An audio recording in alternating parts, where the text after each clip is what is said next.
¿Por qué? Porque pensamos que nuestra posición académica actual, hegemónica, conlleva a pensar solo autores eurocéntricos.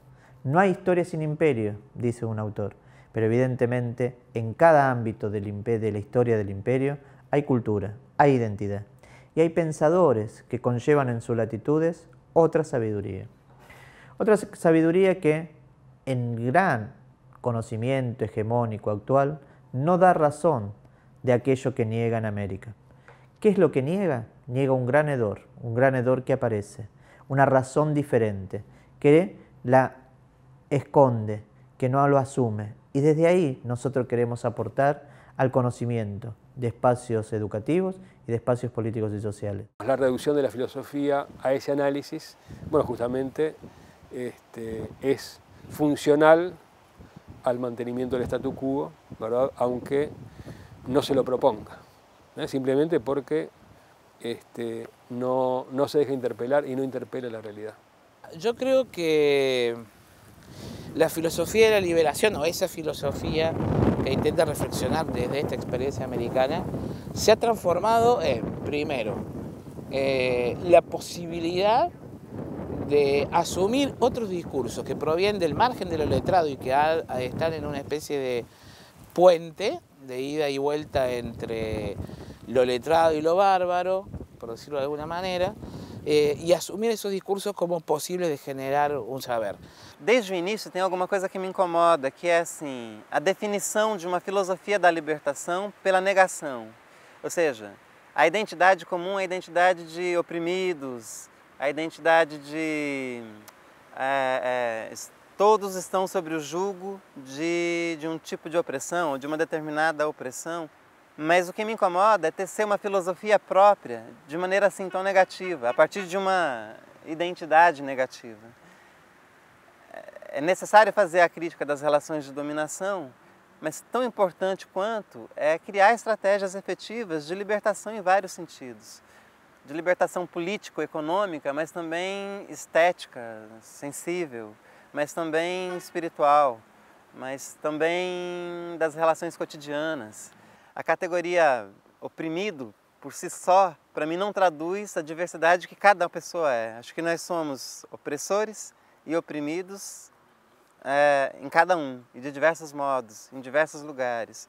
Yo pienso que todo lo humano puede ser reinterpretado desde otra cultura.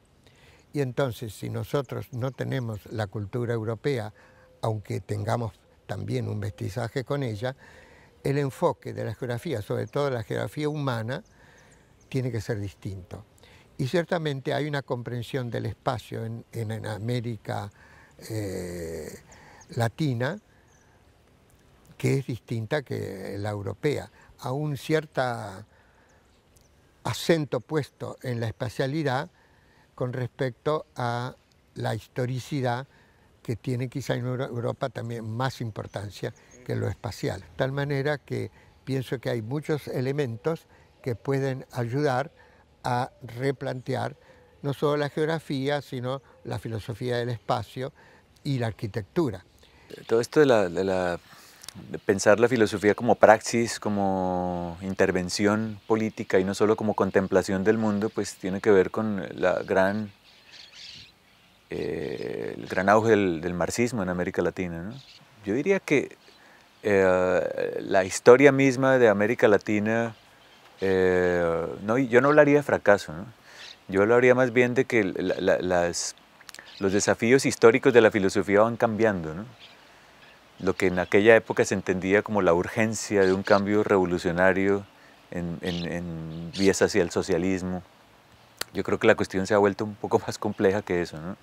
El horizonte de aquellas luchas era casi la inminencia que se veía a la vuelta de la esquina, pues la posibilidad de una sociedad poscapitalista, de un mundo socialista. Y bueno, lo que hemos visto a raíz de la caída del muro de Berlín es que lo que ocurrió fue la globalización del capitalismo de una forma mucho más insidiosa de lo que cualquiera de los pensadores de la liberación hubiera podido pensar en aquella época. El capitalismo se ha vuelto cotidianidad.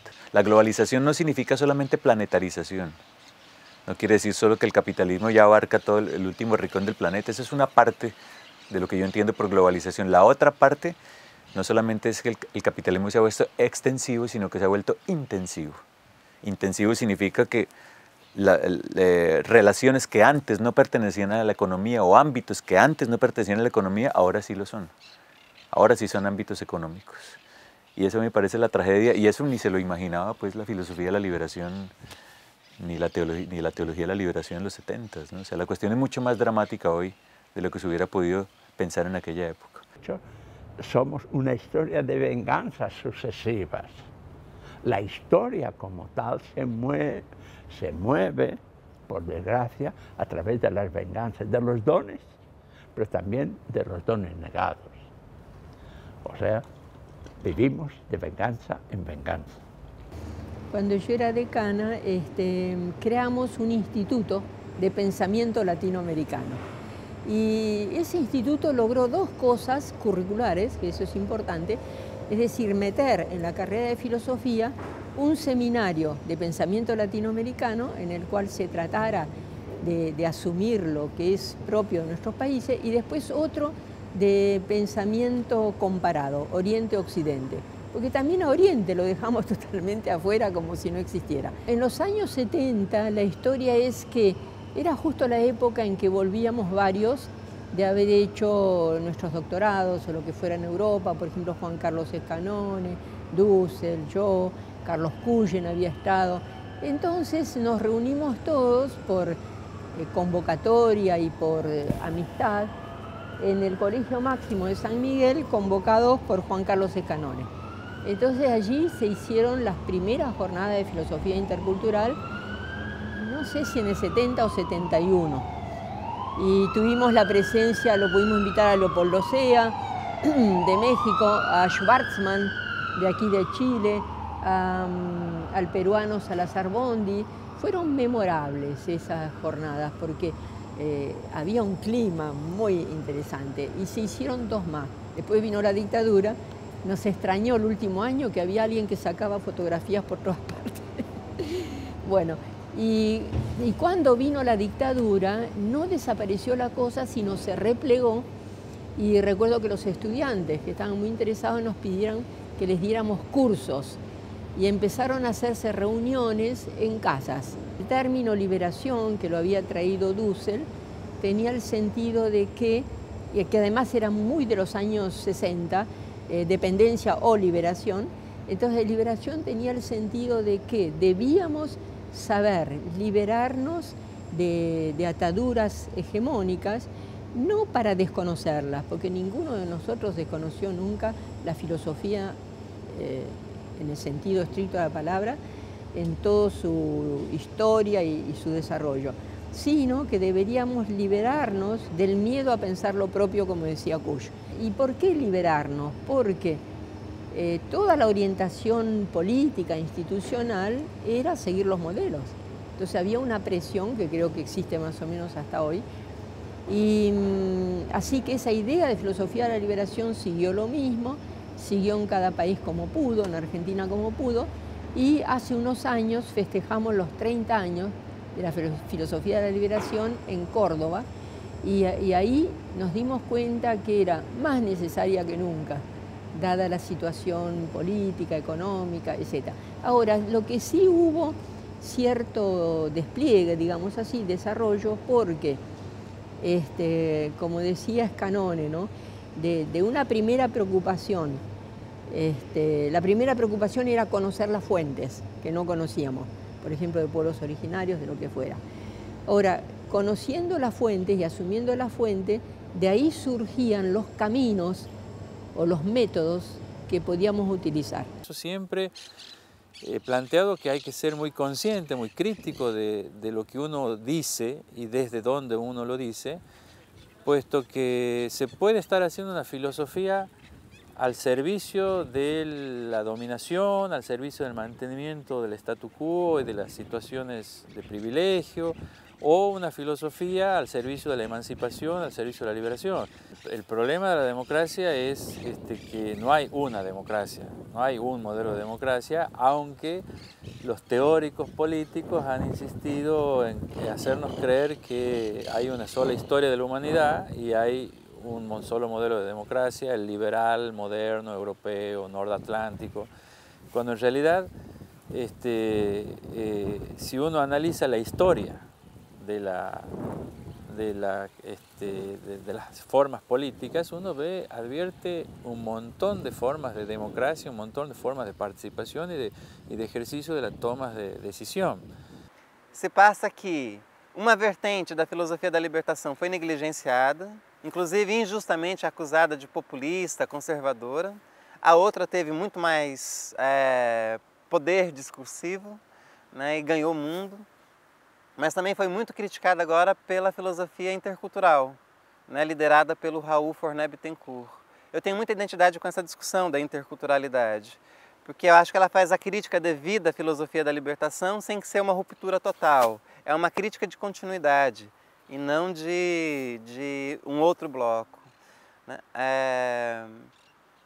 O que se junta, no meu entender, com toda essa discussão muito contemporânea do pensamento pós-colonial. Então, a pós-colonialidade, a decolonialidade, os estudos culturais e, no meu caso, o afrocentrismo nos Estados Unidos, o pan-africanismo na África e a filosofia africana como um todo. Tem axiomas filosóficos muito semelhantes, que eu tento trazê-los para a filosofia da ancestralidade. Hacer filosofía política es una tensión entre lo teórico y lo práctico, porque por un lado uno no tiene que perder de vista las exigencias de rigor de la teoría. O sea, no es cuestión de simple hacer, sino se trata de teorizar, de conceptualizar, de hacer filosofía. Pero al mismo tiempo es una filosofía que se refiere a la praxis y es ella misma una praxis, porque lo que uno dice, lo que uno escribe cuando hace filosofía produce efectos. Las democracias siempre ha sido la lucha del partido de los pobres contra el partido de los ricos, siempre, desde sus orígenes en Grecia. Y con el populismo se ha querido encasillar una forma de relación demagógica de los líderes con ese otro, que en realidad es una simplificación muy funcional a los intereses de minorías, el explicar el populismo de esa manera. En realidad, el populismo entre nosotros es la forma de revitalización de la democracia, es la forma en la que el pueblo viene a darle contenido y sustancia a las formas vacías de la república. Pero tengo la impresión que hoy día yo me sumo a esa idea de que estamos en un periodo post-liberacionista y no por una cuestión generacional, que es como la idea de Dussel, que la filosofía de la liberación, una cuestión generacional, que es un poco discutible también. Yo creo que no es eso, sino que la realidad se va haciendo más compleja y la filosofía debe ir también replanteándose esos mismos temas. No es que el tema, por ejemplo, de la dominación haya desaparecido, sino que se hace más compleja y la reflexión debe hacerse también más compleja, ¿no? En el sentido de que hay que tomar más elementos, no que se haga más difícil, ¿no? Sino que hay que considerar más elementos. Y yo creo que hoy día el tema de la decolonialidad es heredera a mi modo de ver, es heredera de este movimiento liberacionista. Hoy día hablaríamos de un movimiento decolonialista. Me parece que se salta de la praxis a una reflexión teórica con implicaciones prácticas. Creo que así lo consideraría. Creo que el principal legado de ese tipo de filosofía es haber asumido la existencia de posibilidades otras de generar conocimiento en todos los campos disciplinarios, no solo de las humanidades, creo que de las ciencias sociales en general. En ese sentido, entonces, uno sí puede pensar que existe un pensamiento crítico, pero un pensamiento que va más allá de esa posición crítica en el campo de la crítica literaria, de la historiografía, de la sociología, de la antropología, de la misma filosofía, de tal manera que uno ya no piensa la filosofía de la liberación como un conjunto compacto, homogéneo, que utilice el discurso filosófico para determinados objetivos, sino que eso se ha desparramado en los saberes letrados que están tratando de romper sus límites.